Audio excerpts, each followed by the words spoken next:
Bom dia a todos. Iniciando a gravação do vídeo seminário, trabalho de conclusão da matéria PTR 5781, Posicionamento Geodésico por Satélites e suas aplicações na engenharia, do professor Edivaldo Simões.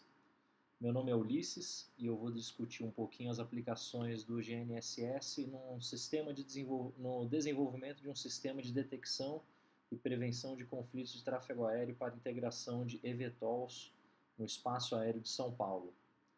Vamos seguir um breve roteiro, explicando um pouco a contextualização do problema e as aplicações que eu vou propor. Seguindo para a contextualização, a mobilidade aérea urbana tem trazido novos desafios e soluções para o problema de transporte nas grandes cidades. Uma dessas alternativas são os veículos aéreos com capacidade de pouso e decolagem vertical e, em alguns casos, elétricos, que são os eVTOLs. Para quem não tem familiaridade, eu vou mostrar alguns exemplos de referência de formato e modelo, propulsão, que a NASA tem utilizado para classificação. Aqui não estão todos, tá? Mas apresenta alguns, que são tilted rotors, ducted fan, lift e o quadrotor aí, que é o dos drones DJI que a gente conhece, pequenos, tá? Em São Paulo, o nosso espaço aéreo ele é dividido por classes. Eu não vou detalhar muito essa questão operacional, mas vale entender que a gente tem zonas de controle. Hoje a gente tem a aplicação de um controle de tráfego aéreo centralizado, onde um controlador, observando uma console radar, determina a direção e o sequenciamento das aeronaves. E o piloto, cabe a ele cumprir essas determinações. Uma das abordagens do meu estudo é o debate desse controle desse tráfego aéreo, ter a possibilidade e autonomia dos pilotos das aeronaves autônomas gerenciarem e realizarem a resolução e a solução dos próprios conflitos. A gente vai focar um pouquinho aqui na CTR São Paulo, que é a Torre Congonhas. Então eu destaco aqui que ela é um volume do solo até 3.600 pés. Vista de cima, a gente está falando desse pequeno volume verde que eu vou destacar. Então essa é a área de controle de Congonhas, dentro de todo o espaço aéreo de São Paulo. Tá? Especificamente, na parte norte desse volume, da pista para norte, a gente encontra o L-Control, que é um volume que foi criado para disciplinar melhor o acesso das aeronaves de asa rotativa, dos helicópteros, que interferem diretamente com as aeronaves na final da cabeceira 17 ou então na decolagem da cabeceira 35. Segundo informações do DSEA, há mais de 410 helicópteros em operação aqui na região de São Paulo. E nos dados que a gente levantou da ANAC, são 299 helipontos na região metropolitana de São Paulo e 133, que são esses pontos vermelhos que vocês podem observar, estão localizados no L-Control, nessa área que interfere com a operação de Congonhas. E muitos deles na Faria Lima, que estão exatamente no eixo de aproximação do aeroporto. Em azul fica destacado os corredores visuais, que são rotas obrigatórias. A gente pode observar a USP no canto superior esquerdo, a cidade universitária está ali. Então, às vezes, se vocês não notaram, talvez agora comecem a notar, às vezes tem helicópteros em espera, que eles ficam circulando a USP, justamente realizando procedimentos de espera para poder ingressar, ou aguardando a passagem de uma aeronave que está em aproximação, ou aguardando a passagem de uma aeronave que está decolando, tá? Para não interferir com o tráfego. Vamos partir então agora para para as aplicações do GNSS nesse problema, né? Uma das coisas que às vezes a gente pode achar que é muito simples, mas é de extrema importância, é a sincronização dos relógios GPS.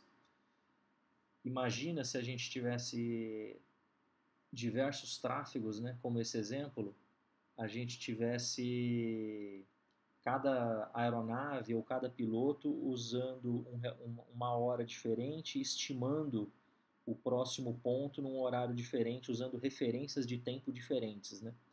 Ia ficar bem complicado. Uma das técnicas de desconflito de tráfego é estimada por um ponto de convergência, né? Porque acaba que todo o tráfego, em algum determinado momento, ele vai ter que convergir para aproximação e pouso. Então, é comum o controlador pedir a estimada para o piloto, né? E a gente usa o relógio GPS, tá? Que ele tem uma precisão de 100 bilionésimos de segundo e a gente não precisa de um relógio atômico a bordo, né? A gente usa o relógio do sistema. Vocês já devem ter visto Flight Radar, esse aqui é do Flight Aware, esses aviõezinhos voando, né? E o que talvez vocês não tenham se perguntado, ou se já se questionaram, né? Vocês já saibam, ou já ouviram falar no Automatic Dependent Surveillance Broadcast, que é o sistema automático de vigilância. Ele não é obrigatório ainda no Brasil, tá? Saiu uma norma essa semana, com prazo até 2030 para todas as aeronaves instalarem o equipamento. Então a gente está vendo todas as aeronaves que possuem o equipamento, mas não necessariamente são todas as aeronaves que estão voando nesse momento. Esse sistema ele emite diversas informações, tá? Com uma razão de acordo com cada informação. Então a identificação da aeronave, né?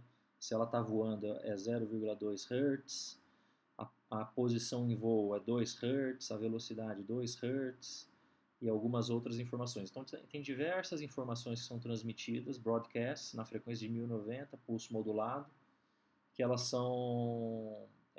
foram desenvolvidas, né, para substituir o controle radar, que tem certas limitações, tem vantagens e desvantagens, né, mas hoje existe um direcionamento tanto na Europa quanto nos Estados Unidos para o radar ele começar a perder o protagonismo, ele começar a se tornar um sistema de backup e o ADS-B se tornar o principal sistema de controle de tráfego aéreo. E eu queria mostrar para vocês que a mensagem de posição ela é diretamente relacionada à performance do GNSS. Então, tem vários tipos, tá? Não vou entrar nesse detalhe, mas a mensagem de posição ela é separada por type code, agora na figura da direita, e a gente pode ver 9, 10, 11, 12, 13, 14, 15. Então, cada mensagem já vem embutido, já está implícito a precisão e o raio de erro dessa mensagem, tá? Então já fica implícito. Então se eu pego uma mensagem 11 do tipo 1, por exemplo, eu sei que o raio de contenção dessa posição é de 75 metros. Se eu pego uma mensagem 11.0, eu sei que a aeronave está dentro de um raio de 185 metros, tá? E isso daí vai aumentando. E a gente está gravando esses dados no setor, a gente está pegando ali no prédio da elétrica, então pega mais ou menos o setor norte e noroeste, né, de São Paulo, para tentar depois modelar o comportamento, porque é comum uma aeronave, a gente já deu uma olhada superficial, tá? Não produziu estatística ainda disso, mas vamos supor, uma aeronave está transmitindo uma mensagem de posição, né? Do tipo 11, tipo 11, tipo 15, tipo 11, tipo 11. Então existe essa variação de precisão. E isso daí é bastante relevante quando a gente está falando de conflito de tráfego aéreo, né? Imagina que uma aeronave ela está detectando a posição, essa mensagem, né, com um raio de 75 metros, e aí de repente esse raio vira 3.700 metros, e às vezes esse raio até a aeronave que estava detectando e estava desviando dela, né, agora ela passou a estar dentro da área de incerteza daquela posição. Então é isso que a gente está gravando esses dados para entender exatamente como é que isso funciona e ter insights como que a gente vai administrar isso, né? Como que um sistema de gerenciamento, né, de tráfego aéreo, como que um sistema de resolução de conflito ele tem que lidar com esse tipo de variação na informação. Outra aplicação bastante importante quando a gente pensa em voo autônomo é com relação ao terreno, né? Então a gente sabe que tem variação de altitude. Aqui no Brasil, de maneira geral, a gente não tem grandes variações de altitude, né, na área que a gente está acostumado aqui em São Paulo. Mas se a gente pensar em grandes deslocamentos, né, do litoral subindo a serra, ou aeronaves menores que vão fazer trajetos mais curtos, vamos supor uma aeronave igual tem no conceito de operação que a IVE propôs, né, para o eVTOL deles, é do aeroporto do Galeão para Barra. Então tem diversos obstáculos naturais nesse percurso, né? E uma forma da gente lidar com isso é o modelo digital da Terra, né? Ele é aberto, tem diversos níveis de precisão e a gente pode utilizar durante... E é muito importante a gente entender a precisão da nossa posição e a distância desses obstáculos. Então, é mais uma aplicação que tem para esse problema de integração de aeronave autônoma no nosso espaço aéreo. Eu espero que... antes de eu finalizar, né? Esse daqui é um exemplo de uma imagem renderizada já do Google, eu peguei do Google, né? Mas ele usa o mesmo modelo. E um ponto importante aqui é a questão do datum vertical, né? Então é possível que haja diferenças entre as alturas do modelo e do GPS, né? Isso é um disclaimer do próprio DEM.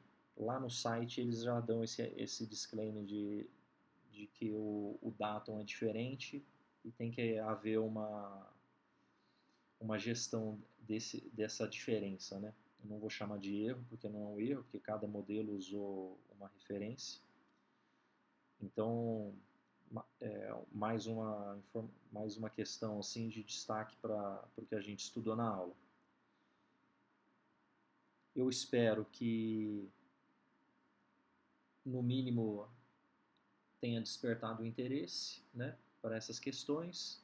Eu agradeço pela atenção de todos e eu desejo uma boa aula e boa sorte, sucesso aí com o trabalho de cada um.